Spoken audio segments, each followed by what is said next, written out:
your hand in the back side. Bring it up as close to the canopy as you can. Right? So that's as close as it gets. They're all. Bring your grommets all the way to the top. All right, see it? Can't go no more. Now if I flip this down, what's that look like right there? Twist. Right. Don't freak out. It's okay.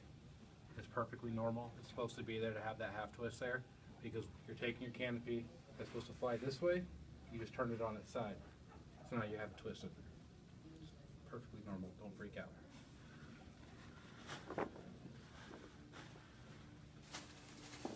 Go-ish. So bring the fold back over, and now you want to roll your canopy, right? You start off tucking it in. You're going to do, you can either tuck the right side of the fabric under the left side under the right, just make sure it's the same all the way through, right? So I'm doing right under the left, right? Put my knee here. I start rolling it. I want to try and keep the line straight. I don't want to move stuff around inside of this roll, like a nice Chipotle burrito. Right.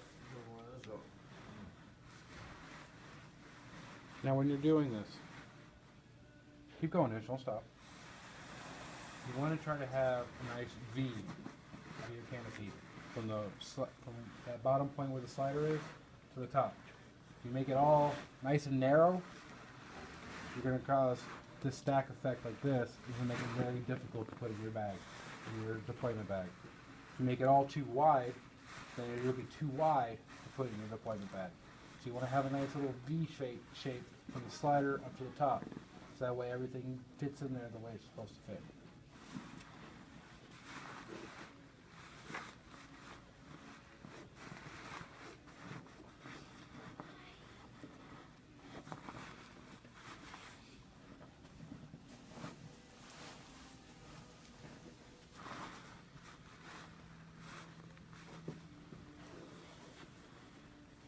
take it, and these are the S folds, right? So I'll grab where the grommets were, all the fabric there, and put my hand right above the data block, fold it in,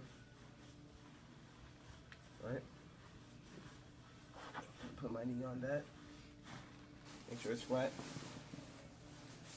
Grab the bottom, both sides, take it, fold that, top it there, keep your hand there, then you pull your hand out.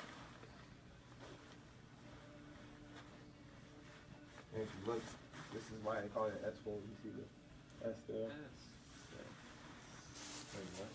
Yeah. Alright. So now I'm just gonna roll the rest of this fabric in under this last fold.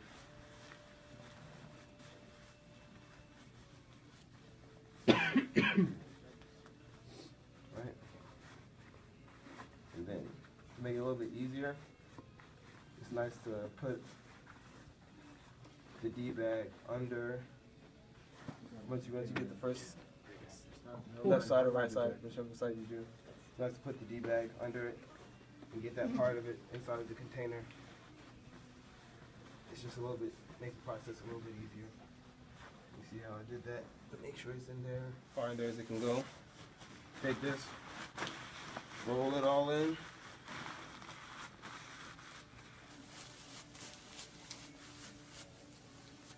Take the other side.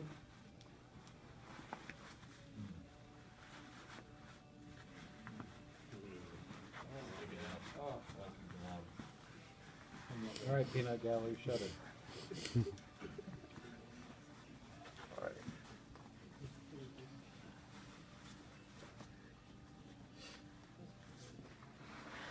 All right, so you guys all saw what I just did.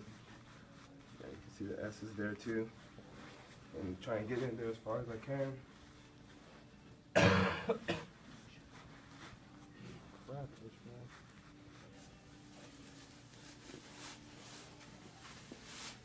Alright.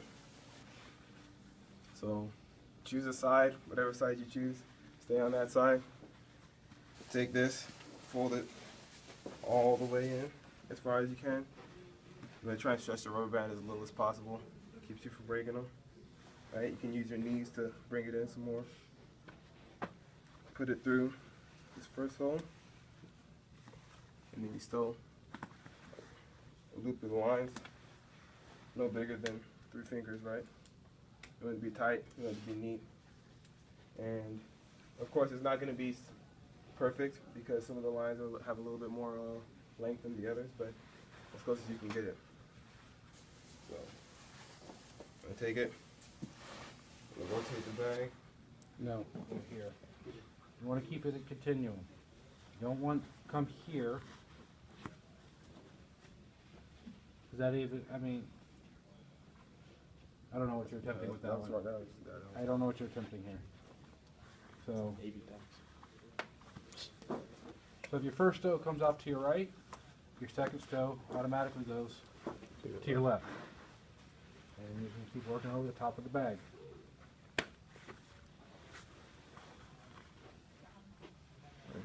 Yeah, I got it. Good.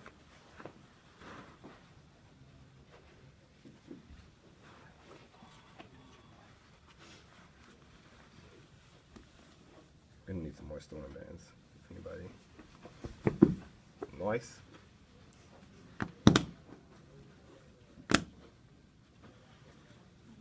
This is how you do it. This is how you just put it in there. Then, and then just put one in through the other side. That's it. Alright. So, go through again.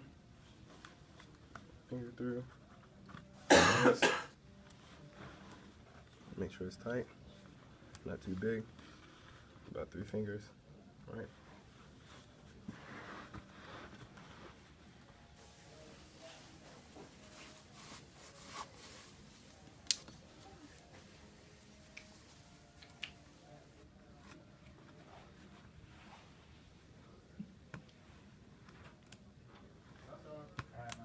All right.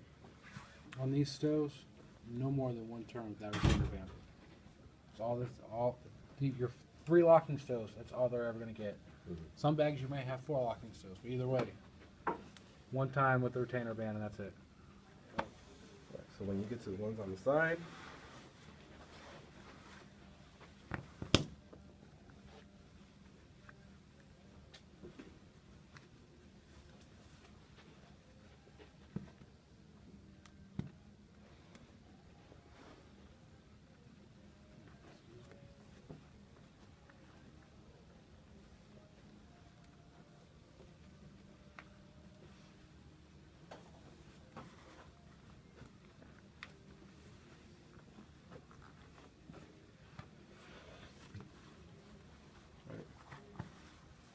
now you're gonna store these twice. By that I mean put it over once, right? Grab it, take it, put it over your index finger, pull it out. So rubber band wraps around twice. Now this process here, we'll screw every last one.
Alright, so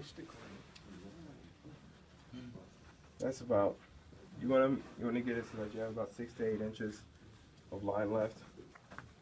But this is about the best that we can do. It's not 6 to 8 inches, but it's alright. So you take this, that's gonna bring this up. Just pull the bar. There you go. There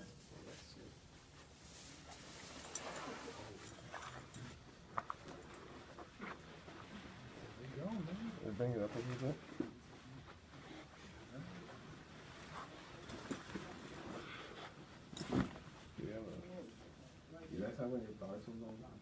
So take this, bring it over to the back.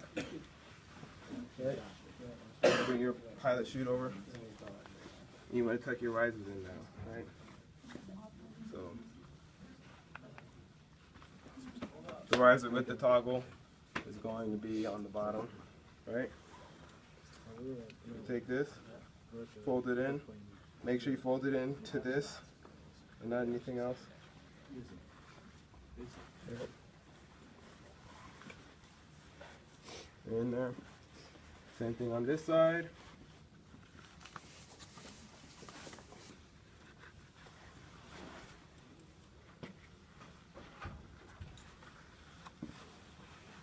You want to make sure that these are pretty even. So the right one is pretty even.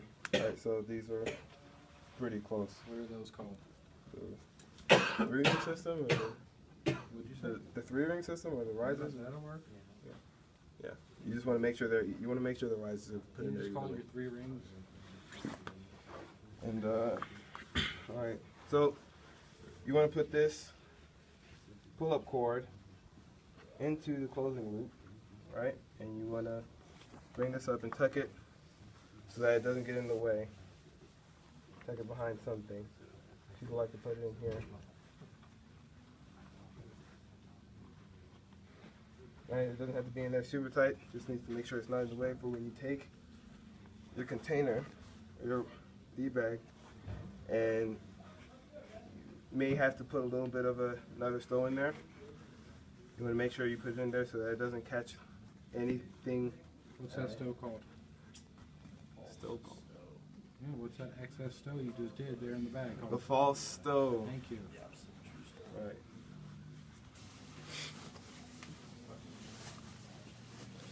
Again, the big reason why you want your the loops that you make when you are packing the lines, or when you're storing the lines, to be about 3 fingers smaller so that they don't get caught up on this when you're putting it inside of the container. So you take this, put your pilot chute to about 2 o'clock, right? You take this, make sure it's all straight, tuck it in, tuck it into here. I'm not sure if, is this the way that you want, just do it like that? I know, everybody does it a little differently. What was the way you were taught? I just take it, you want to tuck the barrel in over here. Don't need to make it like super long on the other side. You want to tuck it in so that you have just enough to come back here. If you have a little bit extra like that, just fold it back into here, like that. Take this, move it through. Right. So now, begin to close it. So everything's out of the way. Put it through the bottom first. Take it, pull it up. You don't have to, but it's nice to pull it up so that you can see the closing loop, right? You guys can all see the closing loop, right? Mm-hmm. Okay. And pull it up. I like to put my knee on it to keep it from moving. Put it through the top. Same thing. Pull it back. See the closing loop. It's going to be difficult unless you have a long one. If you have a long one, you need to switch it out. Take this. Make sure this is out of the way. Right. What's the closing pattern? Not you, Ish. For one of you guys who